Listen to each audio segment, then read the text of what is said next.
Acordei com uma agulha no braço e um monitor fazendo barulho do meu lado. Por um momento, achei que estava sonhando. Aí vi as cortinas cinza, o soro pingando, e a enfermeira arrumando o meu oxigênio. Você desmaiou, ela falou com calma. Foi exaustão. Sua pressão caiu. Minha boca estava seca demais para responder. Meu corpo parecia vazio. Não era dor, era como preocupação demais. Como se eu tivesse finalmente desistido depois de aguentar tudo por tanto tempo. Olhei pro relógio. 12 horas. Eu fiquei desacordada por 12 horas. No hospital. E ninguém da minha família ligou. Nenhuma chamada perdida da minha mãe no FaceTime. Nenhuma mensagem da minha irmã. Nenhum "tá tudo bem com você?" Só uma notificação no celular. Claire, ei, você ainda pode pagar a parcela do meu carro? Vence hoje. Só isso. Olhei para a tela como se ela tivesse me dado um tapa. Eu estava ali, deitada numa cama de hospital, usando uma camisola que nem lembrava de ter colocado. Meu coração disparou de raiva. E a única coisa que minha irmã queria era dinheiro. Nenhum Nath, você tá bem, Nath, precisa de alguma coisa? Só mais uma conta para eu pagar. E foi nesse momento que alguma coisa dentro de mim quebrou. Não fez barulho. Não foi como vidro. Foi como uma corda que ficou esticada por anos, e arrebentou. Ali, eu parei de fingir que tinha uma família de verdade. Porque família de verdade aparece. Família de verdade não esquece de quem tá lutando com 2 empregos para manter tudo funcionando. De quem corre para apagar incêndio enquanto tá se afogando por dentro. Eu achava que se eu me esforçasse mais, desse tudo de mim, segurasse firme, eles iam me amar de volta. Mas essa esperança morreu ali, entre os lençóis velhos do hospital e o silêncio do meu celular. A enfermeira voltou com uma prancheta e perguntou se eu tinha alguém para ligar, para me buscar. Eu ri. Ri mesmo. Não, falei. Só eu. Ela fez que sim com a cabeça. Não insistiu. Talvez já tivesse visto isso outras vezes. Na volta para casa, no banco de trás de um carro de aplicativo que eu mal conseguia pagar, olhei pela janela, e decidi, eu não voltava mais. Não era só o AP que eu não podia pagar. Nem só o trabalho que me sugava. Era tudo. Era o papel que eu sempre fui forçada a viver, a que conserta tudo, que banca tudo, que aguenta tudo calada, com um sorriso no rosto. Chega! 3 dias depois, fiz um movimento. Um só. E foi aí que minha mãe ligou, desesperada, com a voz tremendo. E, pela primeira vez, eu não atendi. Meu nome é Riley Morgan. E de onde quer que você esteja vendo esse vídeo, fica comigo. Porque o dia em que eu desmoronei, foi o dia em que eu finalmente me levantei. Eu não cresci no caos de filme. Não tinha grito, prato quebrando, porta batendo. Era só necessidade. Luz atrasada, taxa surpresa da faculdade da minha irmã, carro quebrado, sempre alguma coisa. Meu pai esqueceu de planejar um bolo de aniversário, ninguém mais podia pagar, então fui lá e paguei. Sorri, e vi eles entregarem o bolo para outra pessoa. Quando você cresce assim, aprende cedo, sua dor não cabe no orçamento. Então eu virei a útil. Com 15 anos, eu já era o calendário da família. Com 17, ajudava com o imposto de renda. Com 22, estava colocando metade do meu salário para pagar a casa dos meus pais. Não porque me pediram, mas porque esperavam. Ninguém me aplaudiu. Ninguém perguntou se eu estava bem, se eu gostava do meu trabalho, se eu queria um dia de folga. Eles achavam que eu nasci para isso. Forte, resistente, sem precisar de nada. E a Clary? Ela era a bebê da família. Sensível, frágil, cheia de emoção. Sempre precisando de carona, apoio, e um monte de segundas chances. Ela me pedia dinheiro quase todo mês. Às vezes com juros, às vezes com chantagem emocional. Sabe, eu faria isso por você, ela dizia. Mas nós duas sabíamos que não era verdade. Na última vez que tentei dizer não, ela chorou. Falou que eu estava abandonando ela. Disse que eu era cruel. E aí, eu cedi. De novo. Eu sempre cedia. Mas toda vez que eu precisava, silêncio. No meu primeiro ataque de pânico no trabalho, liguei para minha mãe. Ela disse: toma um chá e descansa. Você é forte. Quando tive que mudar de AP em cima da hora e pedir ajuda com as caixas, a Clary falou que tinha horário na manicure. Mudei tudo sozinha. Na chuva. Mesmo assim, continuei aparecendo. Ia em todos os aniversários. Mandava presente. Perguntava se estava tudo bem. Segurei a mão da minha mãe quando a melhor amiga dela morreu, mesmo estando de luto por uma amiga minha. Eles diziam que eu era altruísta. Eu chamava de sobrevivência. Porque eu sabia, se eu parasse de fingir, eles iam me chamar de ingrata. Fria. Dramática. Então eu fui me dando, até meu corpo parar de pedir. Até eu desmaiar no meio de um plantão de 12 horas. Até eu acordar no hospital, sozinha. Isso é traição. Não aquela dos filmes, com grito e escândalo. É a traição silenciosa. Aquela que te abraça enquanto te esvazia. Que te chama de forte só para não ter que te ajudar. E eu carreguei tudo. Até não dar mais. Até eu ter que escolher, ser amada, ou estar viva. E, pela primeira vez, eu me escolhi. Voltar do hospital parecia mentira. Tipo entrar na vida de outra pessoa. Uma versão de mim que ainda tentava pertencer a uma família que nunca me acolheu de verdade. O apartamento tava igualzinho. Roupas acumuladas na cadeira. 2 contas vencidas no balcão. Uma barrinha de proteína mordida na mesa.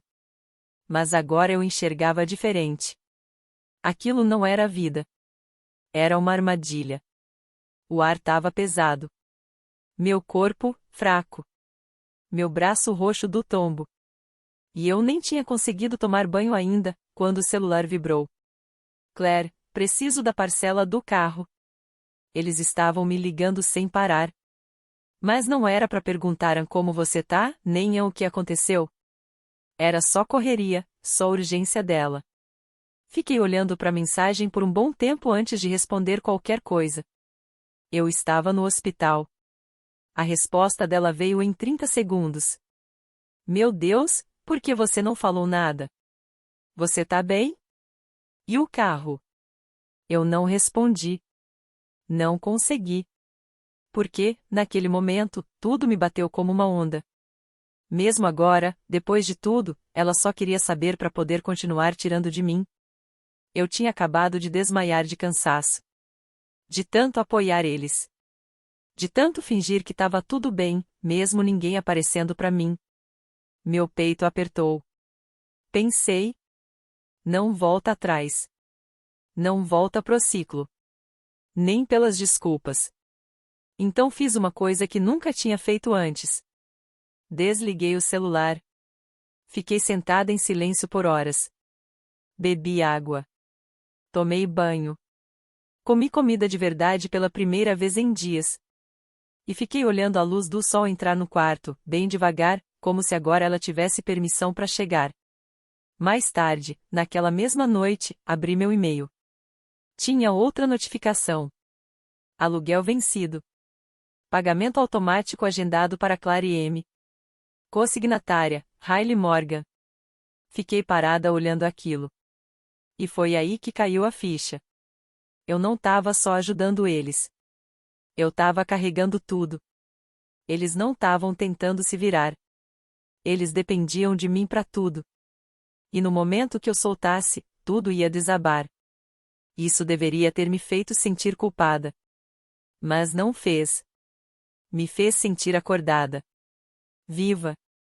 Peguei meu celular, abri o bloco de notas e escrevi. Não sou mais seu plano B. Copiei. Colei. Mandei para Clary. A resposta veio logo. Ué, o que isso quer dizer? Você vai simplesmente desistir? Hailey, isso não parece você. Exato. Não era mais eu. E foi aí que eu entendi. A versão antiga de mim, aquela que dizia sim para tudo, que se doava, que engolia as próprias dores, ela ficou naquela cama de hospital. Mas eu sobrevivi. E agora, eu ia garantir que ninguém esquecesse disso. Não dormi naquela noite. Mas não era por ansiedade. Era porque, pela primeira vez em anos, eu estava acordada de verdade. Minha cabeça, meu coração, meu corpo, tudo finalmente no mesmo ritmo. Em paz. Não gritando. Só calmo. Abri meu notebook às 1h23 da manhã. Abri uma pasta chamada Um Dia. Lá dentro estavam arquivos que eu vinha juntando, devagar, nos últimos meses. Nem sabia direito por que comecei. Talvez, lá no fundo, eu já soubesse que esse dia ia chegar. O dia em que eu teria que escolher.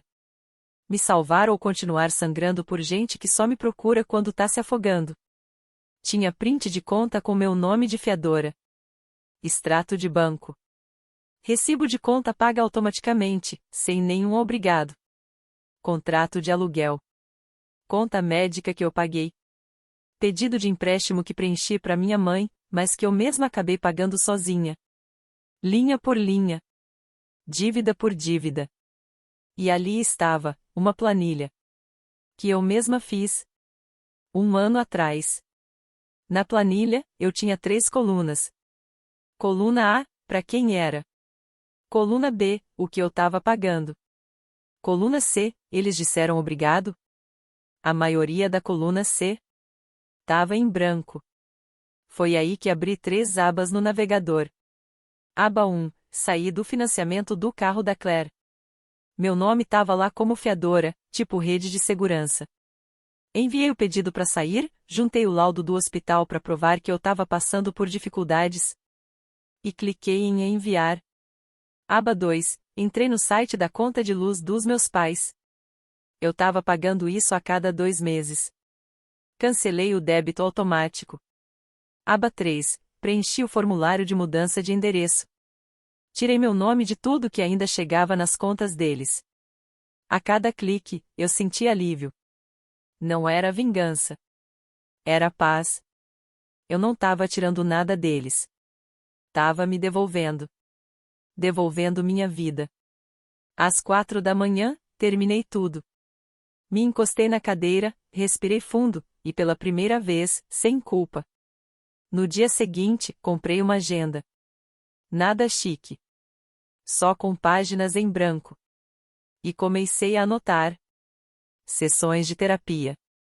Planejamento de refeições. Orçamento para fazer uma viagem sozinha de fim de semana. Metas de novo emprego. Sem espaço para crise da família. Sem espaço em branco para salvar ninguém em cima da hora. 3 dias depois, o telefone começou a tocar. Primeiro minha mãe. Depois Claire. Depois meu pai, que quase nunca se metia. Não atendi. Vieram as mensagens. Por que os boletos estão voltando? Achei que você ia ajudar esse mês. Riley, o que está acontecendo? O que estava acontecendo? Eles estavam sentindo o peso que eu carreguei por anos. E agora, sem mim para aguentar tudo. Eles tinham que encarar a verdade de frente. Sem meu reflexo escondendo os erros. Agora era a vez deles de descobrir como sobreviver. E eu não ia impedir. Porque dessa vez, eu não precisava explicar nada. Eu já tinha feito a declaração mais forte da minha vida. Com um silêncio. A primeira mensagem foi da minha mãe. Me liga. Urgente. Não liguei. A segunda foi do meu pai. O tipo que só mandava mensagem quando precisava de conserto. Precisamos conversar. O aluguel subiu. O que está acontecendo? E aí, Claire? Mensagem sem parar. Sem ponto. Sem pausa. Riley, por que você fez isso? Levaram meu carro enquanto eu estava no trabalho. Você tá brincando? Você destruiu tudo. Eu estava vendo tudo desmoronar em tempo real. Minha mudança não foi um escândalo. Não teve anúncio. Eu só parei. Em silêncio. E sem mim para segurar o caos.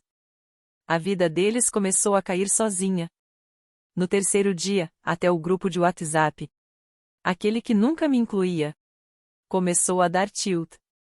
Mensagem atrás de mensagem, de 5 em 5 minutos. Mãe, a gente tá ferrado. Isso não tem graça. Pai, pensei que pelo menos você ia avisar. Claire, você tá acabando com a sua própria família. Essa parte me fez rir. Por quê? Onde estava toda essa energia quando eu estava no hospital? Cadê a família naquela hora? Lembro direitinho de ficar olhando pro teto da emergência, ouvindo os aparelhos apitarem, esperando que alguém se importasse. Enquanto eles postavam selfie no brunch. A Claire, naquele mesmo dia, ela fez uma live no Instagram. Com filtro, rindo, falando sobre positividade. Sobre atrair boas vibrações. E que precisava de um dia de spa. Enquanto isso, eu tava no soro. Tonta demais pra ficar em pé.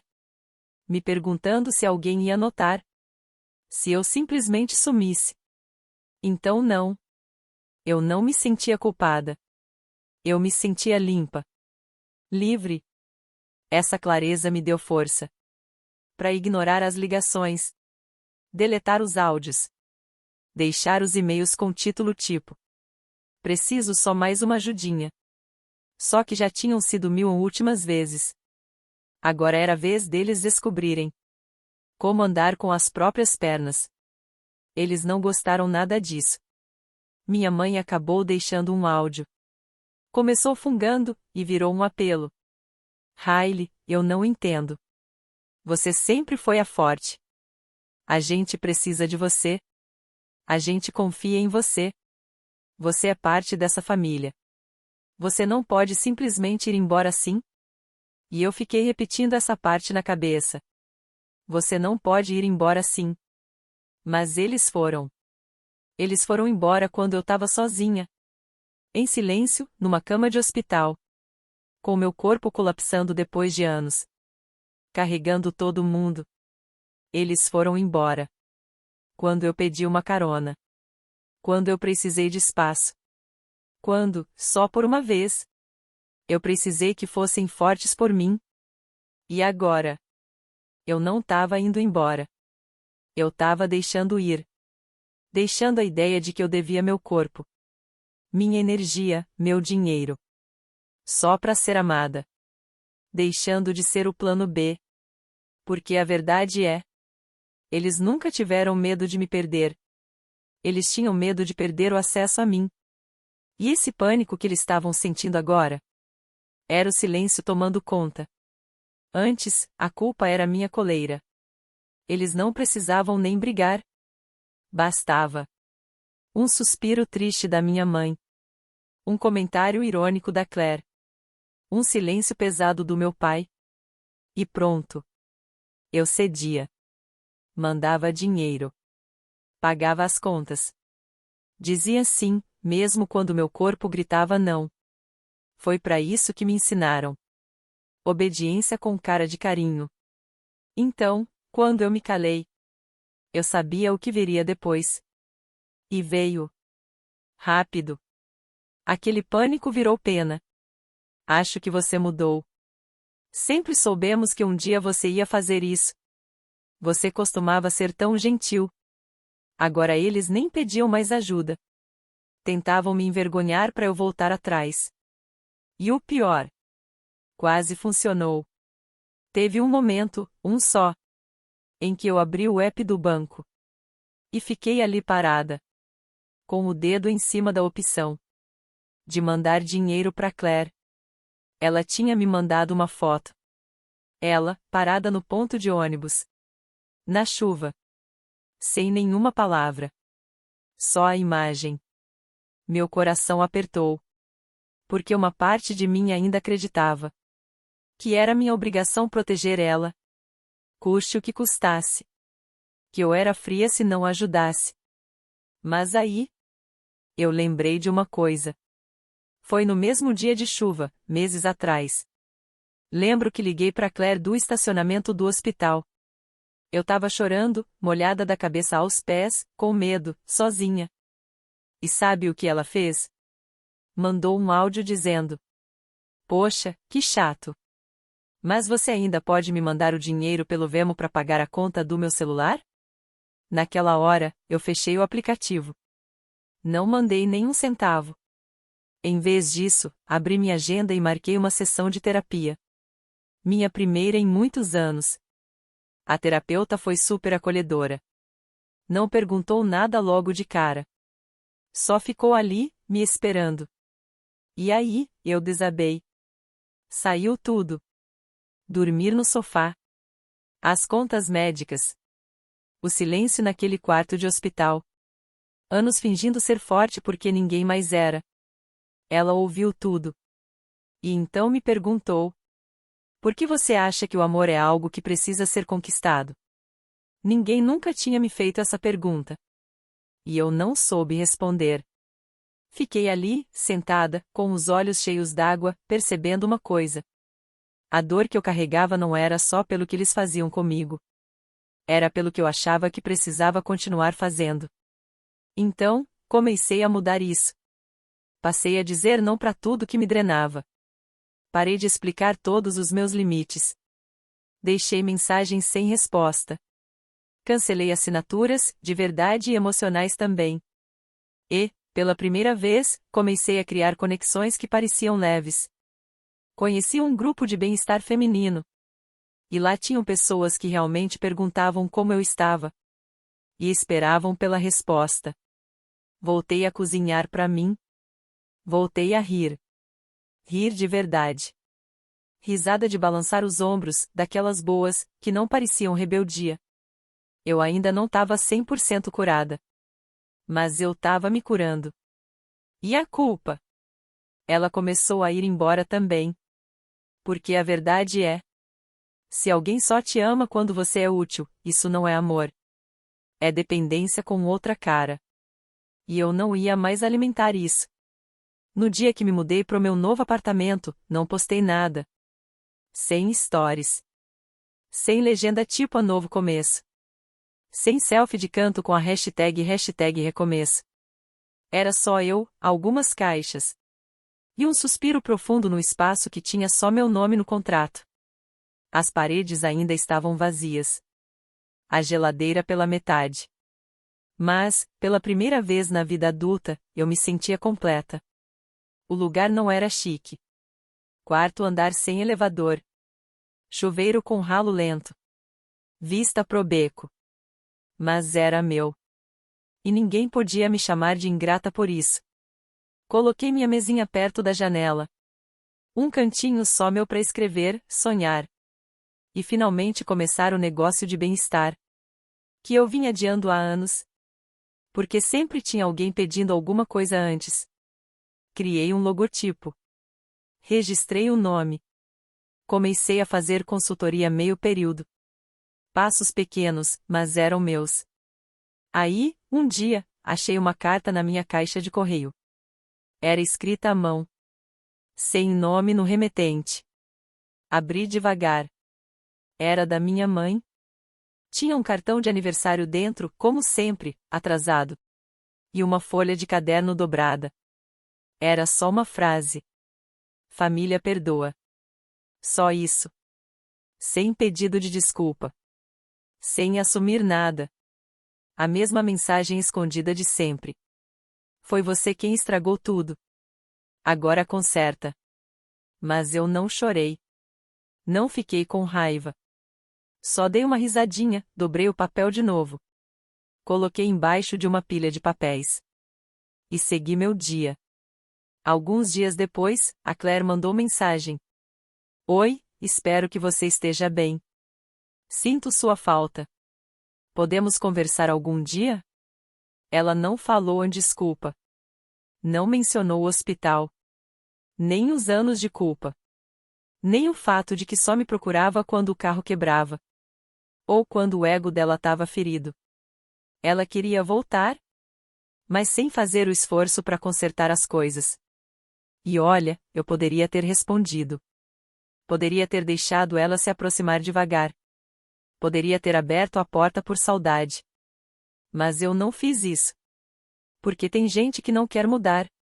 Só quer repetir tudo de novo. E eu não sou mais o lugar confortável. Para quem botou fogo atrás de mim? Então, silenciei a conversa. Apaguei o contato. E deixei o silêncio continuar ali. Não como castigo, mas como prova de que eu podia construir uma vida nova. Sem chamar de volta quem só sabe destruir. De que eu não precisava ser a pessoa maior para me sentir inteira. Hoje, minha vida é calma. Mas não é uma calma solitária. É uma calma com presença. Tenho minha rotina de manhã.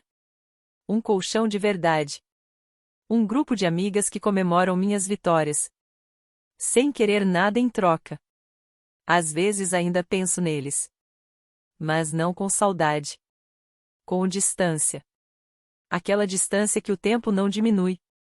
Só aumenta quando você enxerga a verdade. O problema da paz é que a gente só percebe o quanto a vida era barulhenta. Quando o barulho finalmente acaba. Agora minhas manhãs começam em silêncio. Mas um silêncio bom. A chaleira apitando devagar. O sol entrando pela sala. Minha lista de tarefas com o meu nome no topo. Não o de mais ninguém. Antes eu vivia em alerta.